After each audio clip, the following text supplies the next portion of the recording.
customer dropped off their peace lily because they want to have it repotted, and they actually want to keep it in the same size pot. Normally this would cause a lot of shock for the plant. Any kind of repotting would for a peace lily, but I'm going to show you how to minimize that shock with a little secret ingredient. Maybe it's not so secret anymore. So the first thing we got to do is get it out of the pot. I always like to just squish the sides. This will help it loosen up from the sides of the pot right here, and it'll slide out so nicely. Look at that, isn't that wonderful? Okay, so now we have to do an assessment of the health of the roots. So usually if your peace lily roots are rotted, you're gonna smell a smell, right? They're also not gonna be white and firm like this. If you have root rot, they're gonna be thin, they're gonna be mushy, they're gonna be kind of brown, but these look like we've got a healthy root system. Okay, that's fantastic, because I probably wouldn't recommend putting it back in the same size pot if the roots were not up to par. So now we're gonna do the scary bit. Don't worry, I'll walk you through it, it's really easy. The first thing I like to do is grab a sharp pair of pruners. I've just got some isopropyl alcohol right here, and we're going to just sanitize our pruners really quickly. A lot of you guys ask, sometimes I use rubbing alcohol and sometimes I use hydrogen peroxide. Hydrogen peroxide is what I use to sanitize roots. Rubbing alcohol is what I use to sanitize pruners, as best as you can. I know it's not 100%. All right, so how are we going to get this plant back into the same size pot without it being super root bound? Well, this is a technique that I learned from watching bonsai masters.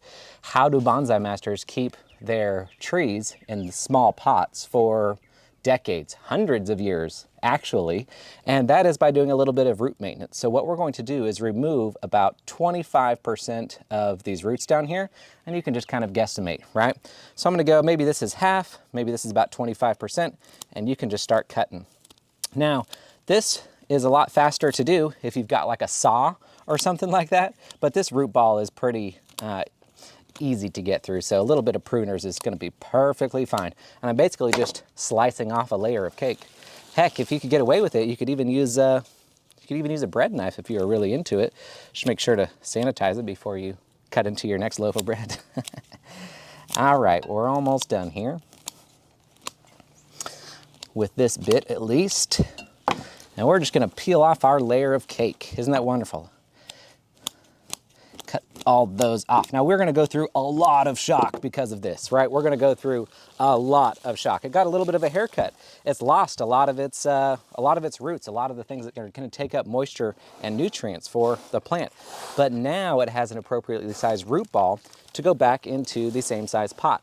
But before we do that, we need to get some soil. And then after that, I'm going to show you the secret ingredient that I use. So the soil that I'm using right here is basically just a standard houseplant soil, but I've made it myself. So you can use a standard houseplant mix wherever you want to buy it, or you can make it yourself. If you want to make it yourself, you can save a little bit of money. If you have a whole bunch of plants, I repot clients' plants all the time, so I typically just make up my own, but if anybody wants to sponsor these videos, any soil companies, go for it.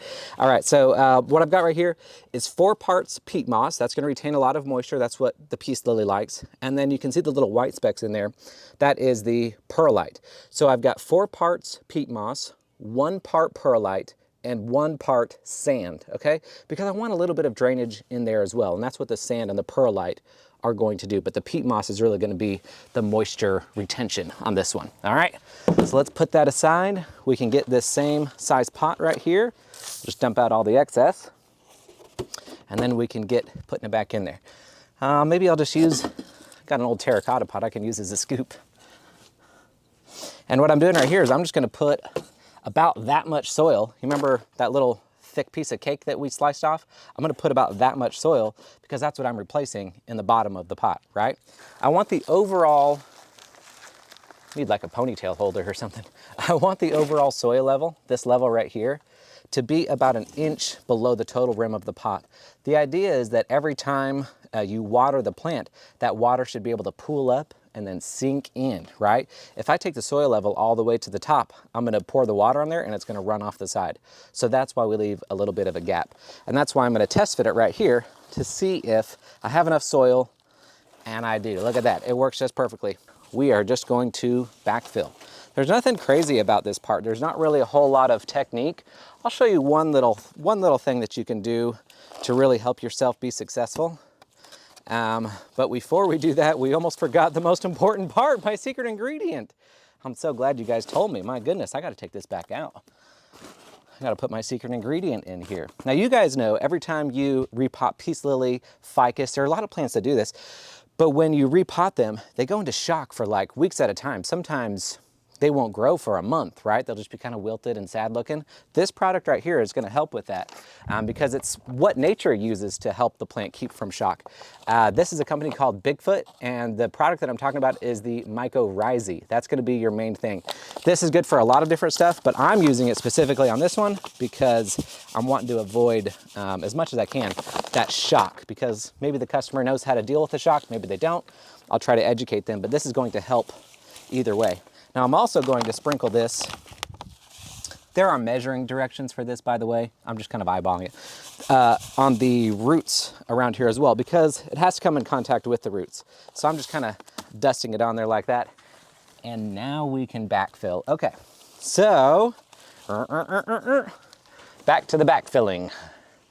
All right, and so I'm just pouring the soil in here, and I'm trying to fill it up all the way to that level. I have one more trick up my sleeve as well. You guys might be aware of this trick already, but it's important that the soil gets settled all in and around those roots. You saw how much soil has fallen out, not just from the outsides where I'm putting it, but towards the center of the plant and all in and around those roots.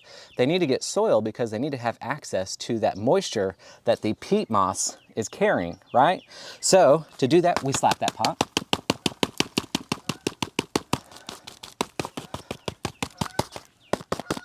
And the goose is helping too. Howdy. Oh, oh, oh, oh. All right, I'm not like pushing down so hard that I'm breaking any roots. I'm just kind of firming it in because I want the plant to be able to stay upright, you know? I want it to look good when the customer comes and gets it. Upright is generally pretty good. I think we're almost there. My soil level is getting up. There we are. And there we are. All that's left to do, you guys, is water it in. I'm gonna come around on your side so I can access it a little bit better. And here, well, I'm not strong enough. I'm sorry, you guys. Now we're just gonna give that baby a thorough soak. We want a full saturation. Now going forward, I'm going to recommend this customer put the plant in bright light to help it recover from the shock of this transplant. Peace lily are really well known to survive great in low light, but it's gonna be better for the recovering if it's in bright light. And then I'm gonna say that she should water it when it's about 25% dry. All said and done, in about a month, it'll be totally back recovered and growing new leaves left and right.